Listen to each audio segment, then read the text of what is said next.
The disaster of worry and destructive thinking. Worry is a state of mind based upon fear. It works slowly but persistently. It is insidious and subtle. Step by step, it digs itself in until it paralyzes the reasoning faculty and destroys self-confidence and initiative. Worry is a form of sustained fear caused by indecision. Therefore, it is a state of mind that can be controlled. An unsettled mind is helpless. Indecision makes an unsettled mind. Most individuals lack the willpower to reach decisions promptly and to stand by them after they have been made. We do not worry over conditions once we have reached a decision to follow a definite line of action. I once interviewed a man who was sentenced to be electrocuted 2 hours later. The condemned man was the calmest of the 8 men who were in the death cell with him. His calmness prompted me to ask him how it felt to know that he was going into eternity in a short while. With a smile of confidence on his face, he said, "It feels fine.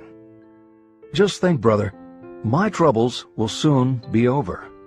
I've had nothing but trouble all my life. It has been a hardship to get food and clothing. Soon, I will not need these things. I have felt fine ever since I learned for certain that I must die. I made up my mind then to accept my fate in good spirit." As he spoke, he devoured a dinner sufficient for 3 men, eating every mouthful of the food brought to him, and apparently enjoying it as much as if no disaster awaited him. Decision gave this man resignation to his fate. Decision can also prevent one's acceptance of undesired circumstances. Through indecision, the 6 basic fears become translated into a state of worry. Relieve yourself forever of the fear of death by reaching a decision to accept death as an inescapable event. Eliminate the fear of old age by reaching a decision to accept it not as a handicap, but as a great blessing that carries with it wisdom, self-control, and understanding. Master the fear of loss of love by reaching a decision to get along without love, if that is necessary. Defeat the fear of criticism by reaching a decision not to worry about what other people think, do, or say.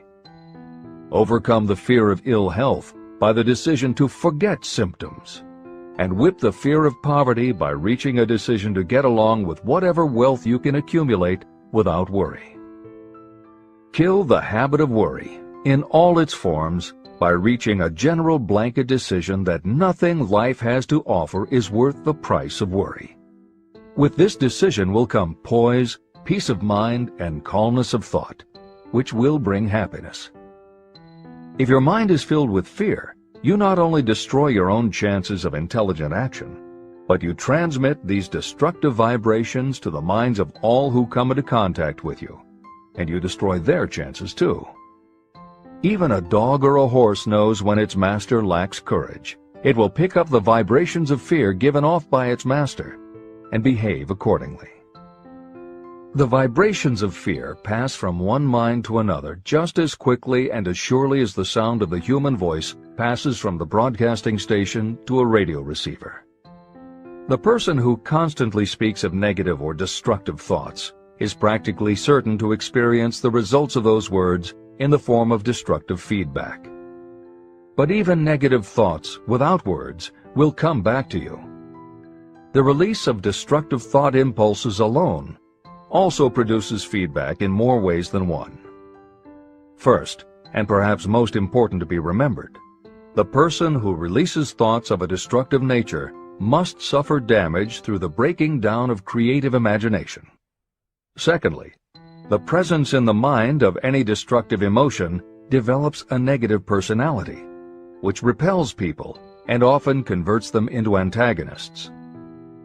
The third source of damage is that negative thoughts not only affect others, but they also embed themselves in the subconscious mind of the person releasing them and there become a part of that person's character. Your business in life is to achieve success. To be successful, you must find peace of mind, acquire the material needs of life, and above all, attain happiness. All of these indications of success begin in the form of thought impulses. You control your own mind. You have the power to feed it whatever thought impulses you choose. With this goes the responsibility of using your mind constructively. You are the master of your own earthly destiny, just as surely as you have the power to control your own thoughts. You may influence, direct, and eventually control your own environment, making your life what you want it to be. Or you may neglect to make your life what you want, and you will be adrift on the seas of circumstance, where you will be tossed like a wood chip on the waves of the ocean. The Devil's Workshop. In addition to the 6 basic fears, there is another evil by which people suffer. It constitutes a rich soil in which the seeds of failure grow abundantly. It is so subtle that its presence often is not detected. It is more deeply rooted and more often fatal than all of the 6 fears. For want of a better name, let us call this evil susceptibility to negative influences. Those who succeed in any calling must prepare their minds to resist such influences. You should examine yourself very carefully to determine whether you are susceptible to negative influences.